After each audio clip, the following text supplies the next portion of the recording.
Welcome to my Facebook page. My name is Stacey Goldring, and I'm doing a lot of things because I feel like I'm very pressed for time, so I hope you'll be able to keep up. I'm working on a film, and the film is called Searching for Identity. The film is based on experiences that I had with writers in a writing workshop. It was a very special writing workshop. It's a workshop that includes people who are second-generation Holocaust survivors. Now, these are people whose parents survived the war in whatever way you want to use the definition of survive. I use a very broad term. If you're still here, you survived. And these individuals came together about 6 or 7 years ago. I'm not very good with math. And they decided to commit to this workshop where each month we would get together. I'd give them a prompt, and they would write about their experiences of growing up in a family with parents who survived the most horrific experience that has ever taken place in civilization. And if you can imagine, what would it be like to grow up in a family where you could never be too happy because look what your parents went through, what do you have to be happy about? And then at the same time, how could you ever be upset about anything? Because what do you have to be upset about because of what your parents went through? So these individuals have this kind of truncated range of emotions. And I realized that their experiences were important, not only to them, but to others, to know what happened in those households growing up after the war. The war did not, when the war ended and the gates of the camps opened and people were free to pick up the pieces of their lives and start over again, these people had to go through each day. They had to go on. They got married again. They started a family, or they started a family again. So the film will explore what was it like to grow up in this type of environment. And it'll also highlight the resilience of these people. The film will also give the second gen an opportunity to have their own identity. The film gives them the opportunity to say, this is what happened to me. This is my story.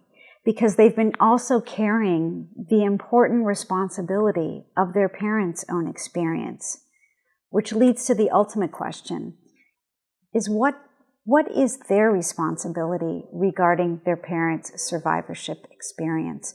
Do they have a responsibility? What do they do with this inherited legacy? And then, of course, the film challenges everyone who views it. And once they hear these stories, what will they do? That's the film. The writing workshop continues. We're taking a break for the summer, but the workshop picks up again in the fall. And like I said, it's open to anyone who it feels they identify as a second gen or who is searching for their identity, which is the name of the workshop. I also I'm happy to report that it'll be in January, my 13th year in facilitating book groups. I made my passion my profession many years ago, and I decided I was going to facilitate book groups for a living. Does it pay the rent? No, not yet. Hopefully someday it will. But right now I have the absolute pleasure to get together every month with readers and discuss literature. And what's great about the book group is you don't even have to read the book. Just come. Because I feel the book acts as like a springboard, just a springboard for learning and connecting with the other. We all bring our own baggage to each book. So by coming to the book group every month, we get to hear how everyone experienced the story. And that way we learn from one another, and it builds a sense of community. So the workshops, which are called Chapter Endnotes, have been around now, like I said, 13 years. And what grew out of that is something you can listen to once a month on NPR 89.9 FM here in Jacksonville, Florida, WJCT. I go on air once a month, and I talk with the incredible host and producer, Melissa Ross, and we discuss books and literature online so we can bring the message of the love of reading to all the listeners in North Florida, South Georgia area. And in addition to that, a few years ago, a friend of mine and I got together, and we decided that there was a problem that was really starting to invade the very fiber of our country. And we felt that was this divisiveness and this idea of the other, capital O.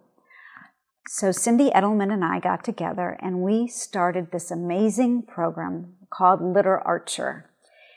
We take books and we take art. Cindy is an art historian, an art lecturer, and we present to the community how our shared experiences at loving certain works of art and loving certain books bring us together as Americans or as citizens of the planet. So frankly, if you like Huckleberry Finn or you love Catch-22, I don't really care what your politics are, ever. But the idea that we can come together and share that love of literature, that is, and art, of course, that is our way of bridging people together and bringing back a sense of community, because it can be such a toxic world, and you have to do something. So I would encourage you, if you can, to come to our events this year. We're going to be doing them at the beautiful Cummer Museum of Art and Gardens, and meet other people, hopefully that are very different from you and from me, and we can come together through the love of art and the written word. Oh, okay, so I also do really great programming. I call it Through the Lens, and my programming aims to really bring to the community enriching, challenging, thought-provoking discussion. For instance, in partnership with the University of Florida Price Library of Judaica, myself and Dr. Catalin Rotz and Dr. Rebecca Jefferson created a program called Through the Lens of History, Anti-Semitism, and the Origins of Hate. Okay, not the most uplifting thing, but unfortunately it's a needed program and someone needs to do it, so I'm doing it.